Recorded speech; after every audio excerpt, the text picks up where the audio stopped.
اعوذ باللہ من الشیطان الرجیم بسم اللہ الرحمن الرحیم الحمد للہ رب العالمین وصلی اللہ علی محمد وآلہ الطاہرین اللہم صلی علی محمد وآل محمد۔ گفتگو چل رہی تھی اسماعیلیہ فرقوں کی کہ اسماعیلیوں کے درمیان کتنے فرقے پائے جاتے ہیں، ان کے نام کیا ہیں، ان فرقوں کو ایجاد کرنے والے ان کے بانی کون لوگ ہیں، ان کے عقائد و نظریات کیا ہیں، یہ تمام باتیں۔ آج بات پہنچی ہے فاطمیہ۔ ٹھیک، اسماعیلیوں کا ایک فرقہ ہے فاطمیہ۔ کہتے ہیں کہ سال 289 یعنی 289 ہجری تک اسماعیلیوں کے جو رہنما جو ان کے امام تھے وہ سب پوشیدہ اور مخفی رہ کر کے اپنے مذہبی امور کو انجام دیتے تھے یا تبلیغات وغیرہ کرتے تھے، کھل کر کے لوگوں کے سامنے نہیں آتے تھے، مذہبی امور کو پوشیدہ طریقے سے انجام دیتے تھے،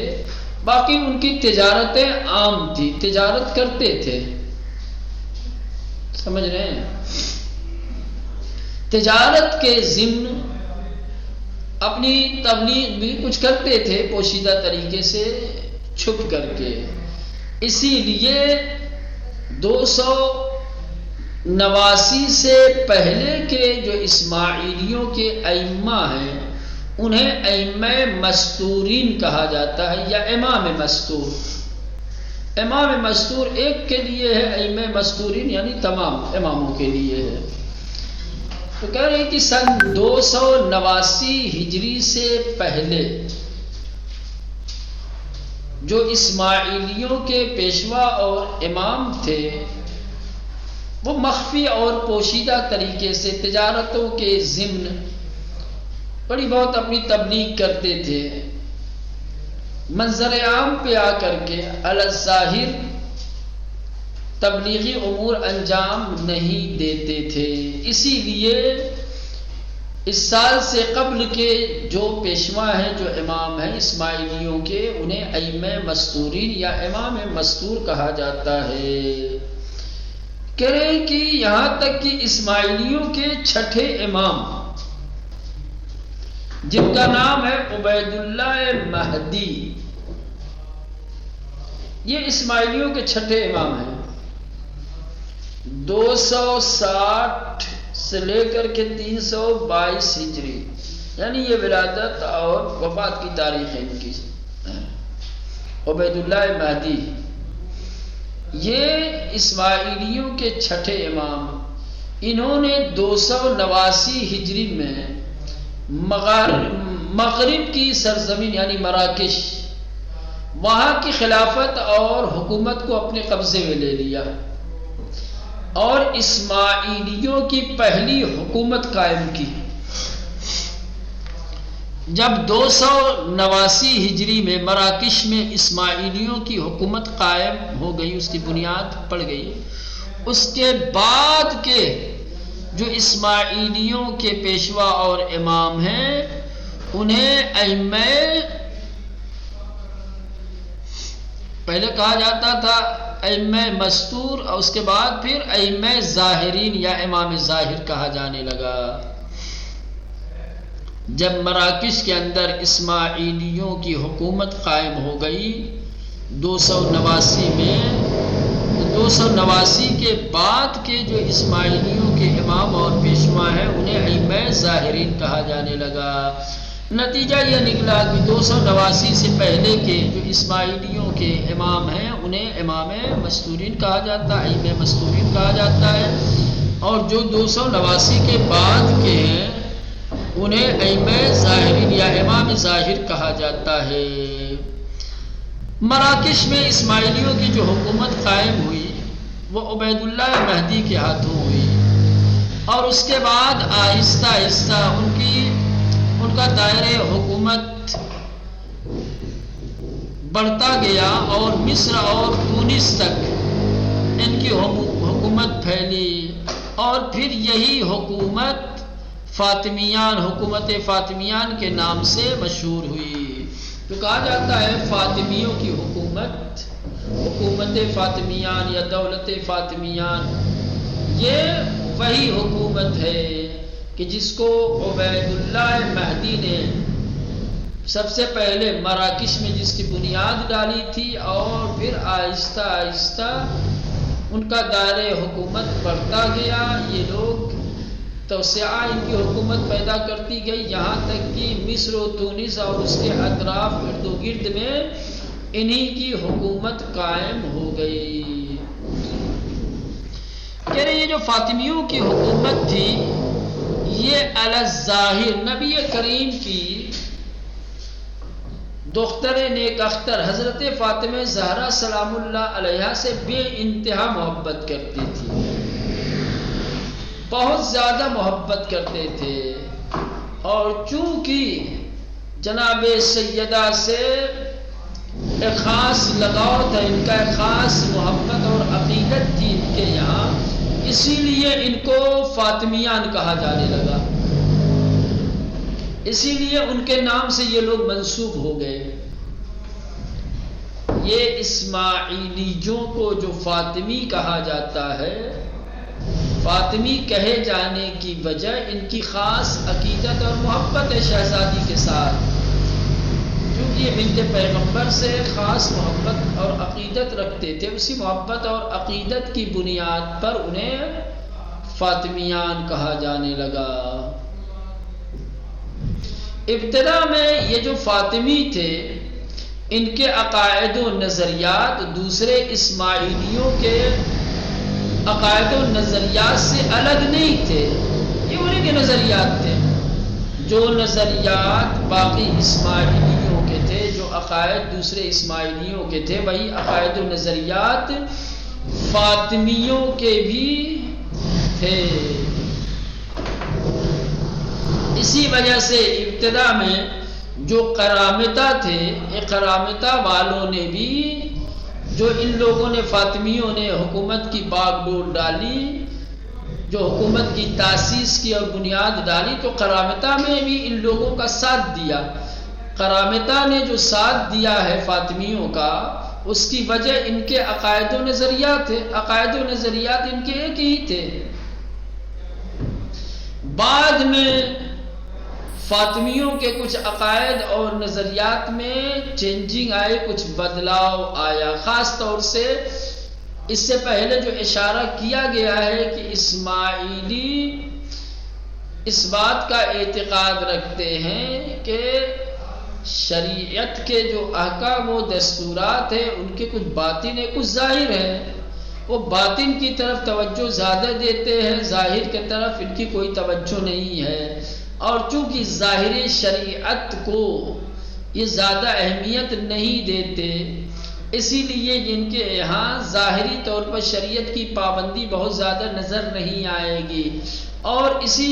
عقیدے کی بنیاد پر ان کے اوپر سوال بھی کھڑے کیے جاتے ہیں، اعتراض کیا جاتا ہے کہ یہ کون سے مسلمان ہیں جو عمل سے دور ہیں، جن کے یہاں شریعت کے ظاہری عمل کی کوئی حیثیت نہیں ہے۔ لہذا یہ فاطمیوں نے اسماعیلیوں کے اس نظریے کو تبدیل کیا، بدلا، باطن گرائی سے نکل کر کے ظاہر گرائی کی طرف آئے، بلکہ دونوں کو برابر کا درجہ دیا، کہا شریعت کے باطنی معانی کے جتنے اہمیت ہے اتنی ظاہرداری کی بھی اہمیت ہے۔ باطنی مسائل کو پیش نظر رکھ کے ہم ظاہر کو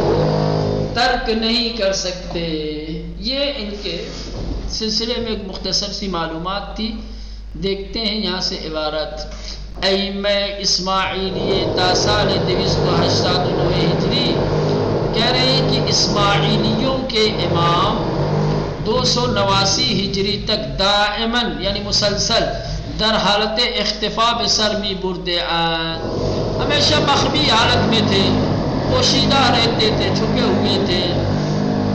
و معمولاً در کوشش تجارت اور عام طور سے تجارت کے لباس میں یعنی تجارت کے بہانے در حال تردد و سفر تبلیغی بنیاد تجارت کے لباس میں یا بعنوان تجارت سفر کرتے تھے اور سفر تبلیغی وغیرہ پہ جاتے تھے. از این رو به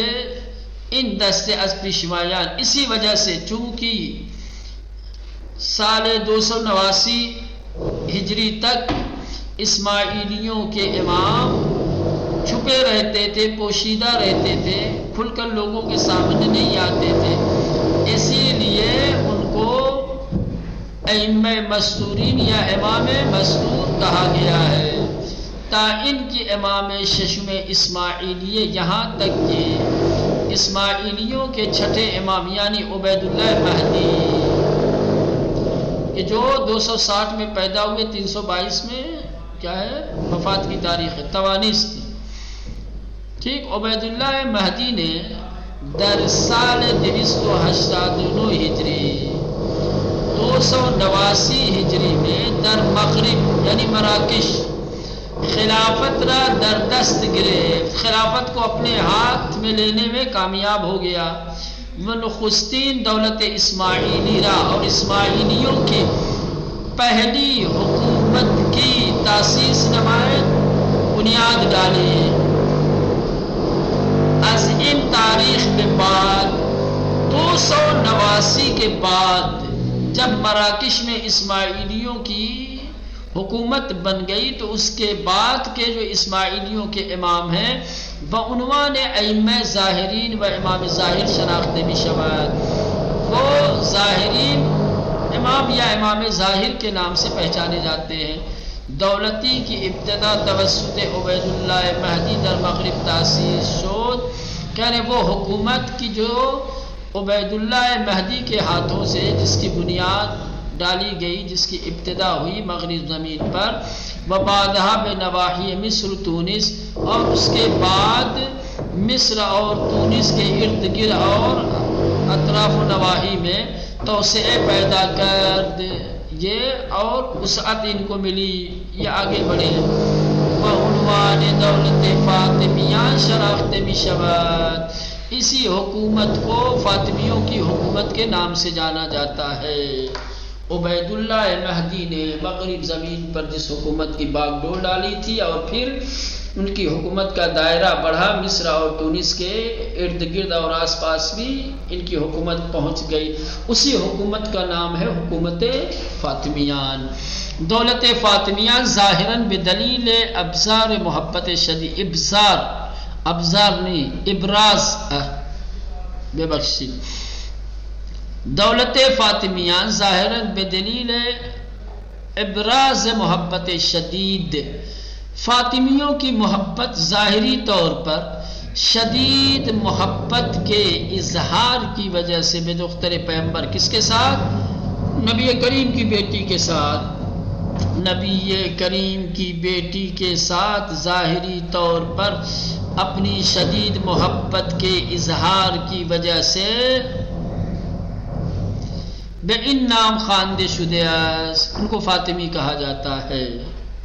فاطمیان در آغاز عقائدی متفاوت با اسماعیلیان ساکن در سائر بلاد نہ داشتن.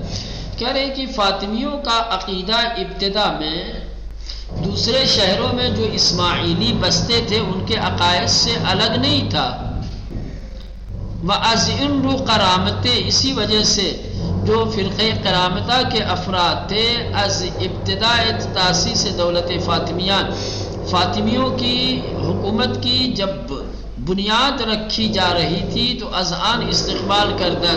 تو کرامتہ نے باقاعدہ طور پر اس کا استقبال کیا، یہ بھی ان کے ساتھ تھے. وبعان ہمراہی نمود، ان لوگوں کا ساتھ دیا. اما با گزشت زمان، لیکن وقت گزرنے کے ساتھ وظاہراً بدلیل حفظ کیان و دولت خود، اور ظاہری طور پر اپنے وطن اور اپنے حکومت کی حفاظت کی وجہ سے ان کو بچانے کے لیے تطبیق با شرائط اجتماع بعض و آشکار،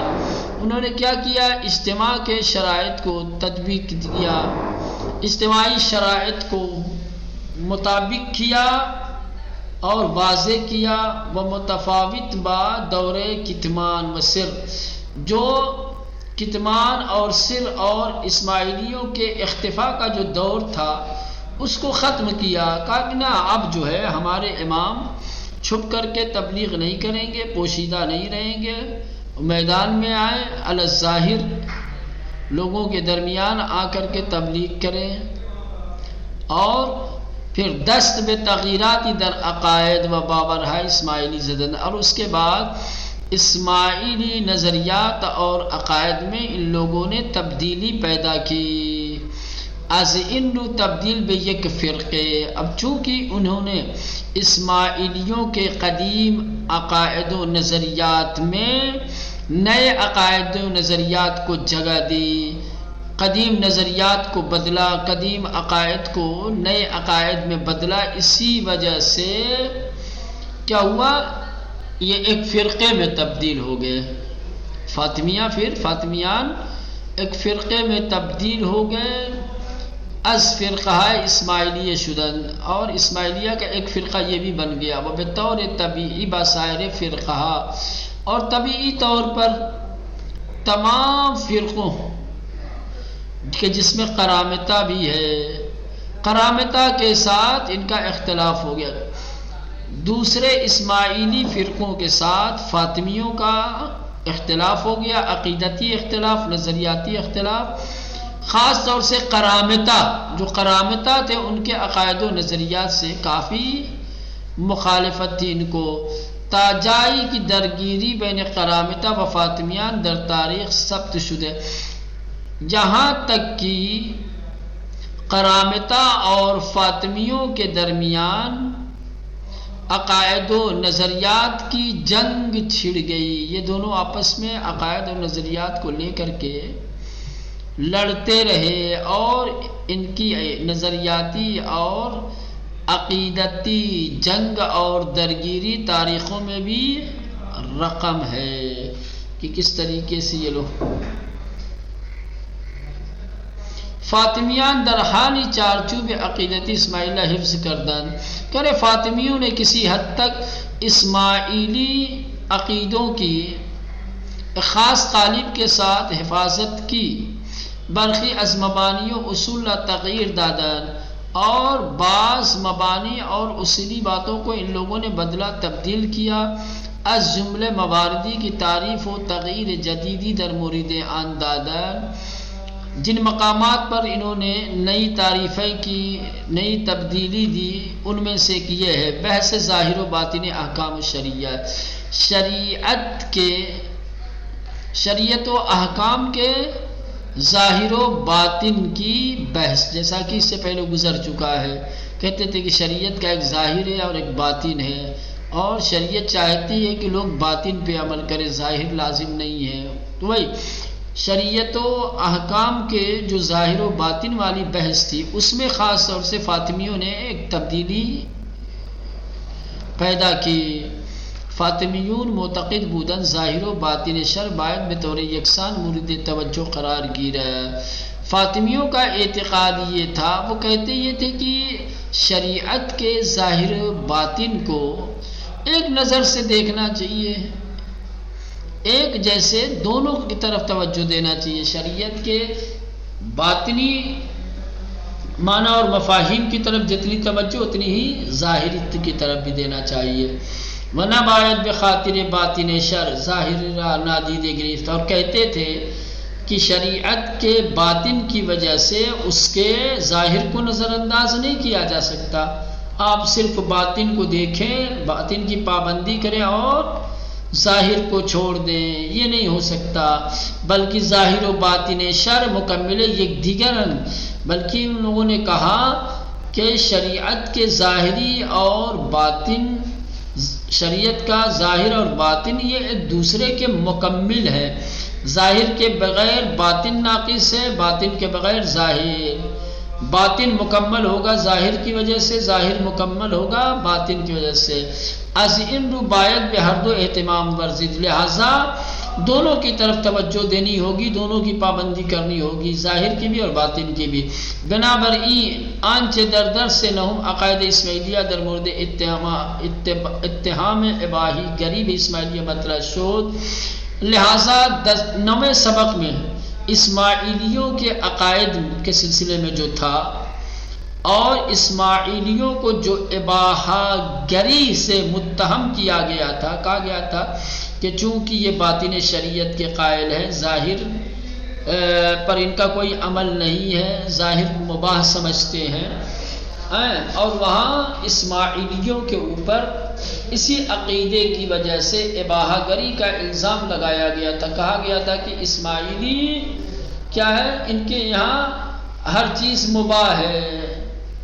نماز پڑھو نہ پڑھو، روزہ رکھو نہ رکھو، یہ اباحہ گری ان کے یہاں پائی جاتی ہے. اباحہ گری یعنی ظاہری شریعت پر میں سب ان کے ہاں جائز ہے، آپ عمل کرو مت کرو کوئی بات نہیں ہے. کہہ رہے کہ یہ جو تہمت لگائی گئی تھی اسماعیلیوں پہ اباحہ گری کی، تو یہ اتہام اور یہ اعتراض مربوط بے اسماعیلیہ قدیم قدیم اسماعیلیوں کے اوپر تھا، یعنی فاطمیوں کی حکومت بننے سے پہلے کے جو اسماعیلی تھے ان کے اوپر. چونکہ بخاطر اہتمام بباطن شرع، چونکہ جو قدیم اسماعیلی تھے وہ شریعت کے باطن کی طرف توجہ دیتے تھے، اس پر عمل کرتے تھے، وہ ظواہر نادیدے میں گرفتار اور ظاہر شریعت کو نظر انداز کرتے تھے. اما فاطمیان با تفسیر و تبیین جدید، لیکن جب فاطمیوں نے اپنے عقائد میں تبدیلی کی تو انہوں نے نئی تفسیر اور تبیین کے ساتھ اس اتہام کو اپنے آپ سے دور کیا. کون سا اتہام؟ اباحہ گری والا. لہذا فاطمیوں کو کوئی اباحہ گری سے متہم نہیں کر سکتا. تو ایک بڑا کام جو فاطمیوں نے انجام دیا وہ یہ کہ اسماعیلیوں کے اوپر جو اباحہ گری کی تہمت لگائی جا رہی تھی، فاطمیوں نے اس عقیدے کو بدل کر کے، سمجھ رہے ہیں، اباحہ گری کے اتہام کو اپنے آپ سے دور کیا.